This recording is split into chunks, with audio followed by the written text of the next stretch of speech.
దైవ ప్రవక్త ముహమ్మద్ సల్లల్లాహు అలైహి వసల్లం తెలియజేస్తున్నారు. బుఖారీ మరియు ముస్లిం రెండు హదీసు గ్రంథాల్లోనూ ఈ హదీస్ ఉంది. అబూ హురైరా రజియల్లాహు అన్హు కథనం. దైవ ప్రవక్త తెలియజేస్తున్నారు, సబఅతున్ యుజిల్లుహుముల్లాహు ఫీ జిల్లిహి యౌమ లా జిల్లా ఇల్లా జిల్లు. సబఅతున్ ఏడుగురు వ్యక్తులు, అల్లాహ్ తన నీడలో ఈ ఏడుగురు వ్యక్తులకి చోటు కల్పిస్తాడు. ఆ రోజు అల్లాహ్ నీడ తప్ప ఏ నీడ కూడా ఉండదు. అల్లాహ్ అక్కడ కేవలము 7 రకాలైన వ్యక్తులు, ఏడుగురు వ్యక్తులు అంటే కేవలం 7 కాదు, 7 గుణాలు ఉన్నటువంటి వ్యక్తులు. ఆ 7 ఏ ఒక్కటి ఉన్నా సరిపోతుంది, 7 ఉన్నాయంటే అల్లాహ్ అక్బర్ మహాభాగ్యం. మనమందరం కూడా ప్రయత్నం చేయాలి. అల్లాహ్ తీర్పు దినం రోజు అర్ష్ నీడలో ఉండేటటువంటి ఆ 7గురులో నాకు మీకు మనందరికి స్థానం కలిగించుగాక, ఆమీన్. ఆ 7 రకాల వ్యక్తులు ఎవరు అంటే, మొట్టమొదటి వ్యక్తి ఎవరో తెలుసా? అల్ ఇమాముల్ ఆదిల్, న్యాయంగా ధర్మంగా పరిపాలించేటటువంటి నాయకుడు. మొట్టమొదటి వ్యక్తి. ఆ వ్యక్తి ఎలా పరిపాలిస్తాడు? న్యాయంగా ధర్మంగా పరిపాలన చేస్తాడు, మొదటిది. ఆ తర్వాత రెండో వ్యక్తి ఎవరు? వషాబు నషా ఫీ ఇబాదతిల్లాహ్, ఏ యువకుడైతే తన పూర్తి యవ్వనాన్ని అల్లాహ్ యొక్క ఆరాధనలో గడిపాడో. అల్లాహ్ అక్బర్. ఏ యువకుడైతే తన పూర్తి యవ్వనాన్ని కేవలము సృష్టికర్త అయినటువంటి అల్లాహ్ ఆరాధనలో గడిపినటువంటి వ్యక్తి, రెండో వ్యక్తి. మూడో వ్యక్తి ఎవరు?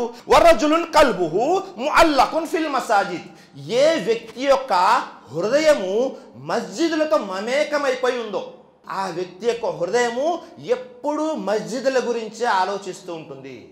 ఎప్పుడెప్పుడు మళ్ళీ నమాజ్కి రావాలా, ఒక నమాజ్ అయిన తర్వాత మరొక నమాజ్ సమయం ఎప్పుడవుతుంది అని ఎల్లప్పుడూ కూడా మస్జిద్కి ఎప్పుడు వెళ్ళాలా, నమాజ్ ఎప్పుడు చేయాలనే ఆలోచనలో ఉంటాడు ఆ వ్యక్తి, మూడో వ్యక్తి. నాలుగో వ్యక్తి ఎవరు? వరజులాని తహబ్బా ఫిల్లాహి, ఏ ఇద్దరు వ్యక్తులు అల్లాహ్ కోసం మాత్రమే కలుస్తారు.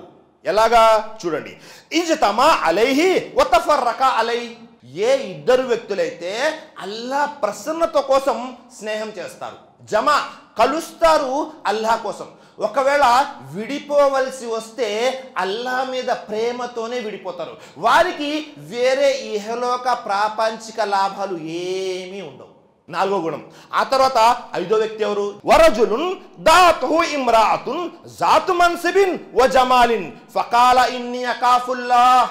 వరజులున్, ఏ వ్యక్తి అయితే దాతుహు ఆహ్వానం జరుగుతుంది. ఎవరు ఆహ్వానమిస్తారు? ఇమ్రాఅతున్, ఒక స్త్రీ ఆహ్వానమిస్తుంది.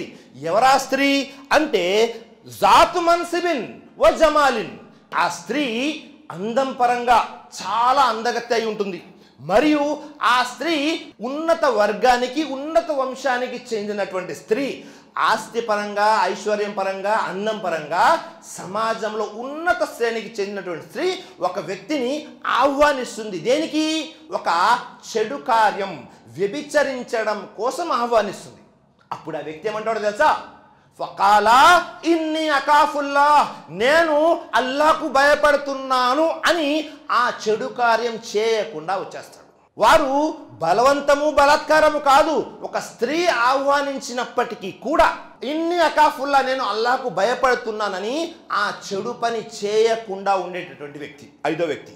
ఆరో వ్యక్తి ఎవరు అంటే వరజులున్ తసద్దక బిసదకతిన్ ఫఅక్ఫాహా హత్తా లా తలమా షిమాలుహు మా తున్ఫికు యమీనుహు. వరజులున్ తసద్దక బిసదకతిన్ ఫఅక్ఫాహా, ఆ వ్యక్తి, ఏ వ్యక్తి అయితే కుడి చేతితో దానం చేస్తే ఎడమ చేతికి కూడా తెలీదు ఎంత దానం చేశాడు అని. అల్లాహ్ కేవలము ఇఖ్లాసు మరియు ఇఖ్ఫా. ఇఖ్లాస్ అంటే అల్లాహ్ పట్ల భయభక్తులతో, ఇఖ్ఫా అంటే దాచి, ఎవ్వరికి తెలియకుండా దాచి రహస్యంగా దానం చేస్తాడు. అల్లాహ్ అల్లాహ్ కోసమే దానం చేస్తాడు, రహస్యంగా దాన ధర్మాలు చేసేటువంటి వ్యక్తి ఆరో వ్యక్తి. ఆ తర్వాత ఏడో వ్యక్తి ఎవరు? వరజులున్ జకరల్లా ఖాలియన్ ఫఫాజత్ అయినా, ఏ వ్యక్తి అయితే ఒంటరిగా ఉన్నప్పుడు, ఏకాంతంగా ఉన్నప్పుడు ఆ వ్యక్తి అల్లాహ్ యొక్క జిక్ర్, జకరల్లాహ్, అల్లాహ్ యొక్క జిక్ర్లో, స్మరణలో అల్లాహ్ నా తప్పుల్ని క్షమిస్తాడు అనే ఆలోచనలో, అల్లాహ్ భయంతో, భీతితో కంట కన్నీళ్లు పెడతాడు ఒంటరిగా ఉన్నప్పుడు. ఈ 7 రకాల వ్యక్తులు అల్లాహ్ యొక్క అర్ష్ నీడలో ఉంటారు. అల్లాహ్ అక్బర్.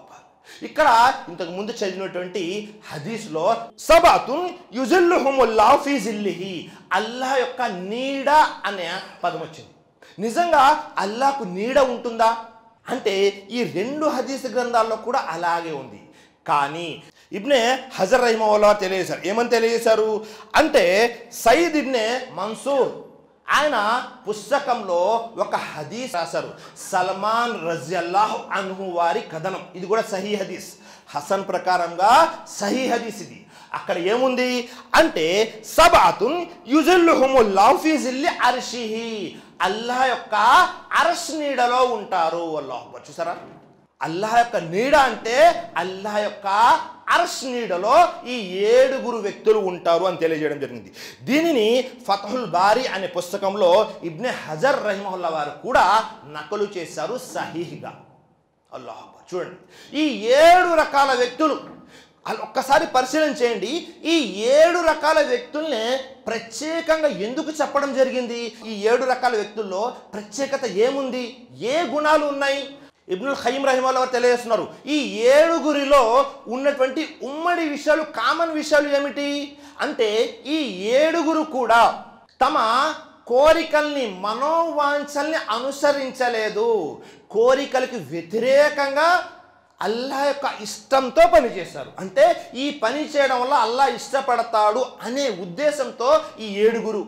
ఆ తర్వాత మరొక గుణం ఏమిటి అంటే అందరిలో కూడా ఇఖ్లాస్ అనేది ఉంటుంది. అల్లాహ్ని సంతృప్తి పరచాలి అన్న ఆలోచన. ఆ తర్వాత అల్లాహ్ పట్ల ప్రేమ. ఈ అల్లాహ్ పట్ల ప్రేమతో ఈ ఆచరణ చేస్తే అల్లాహ్ స్వీకరిస్తాడు. అంటే 1 ఇఖ్లాస్, 2 అల్లాహ్ పట్ల భయభక్తులు, అల్లాహ్ పట్ల ప్రేమ, ఆ తర్వాత కేవలం అల్లాహ్ కోసం మాత్రమే ఆచరణ. అల్లాహ్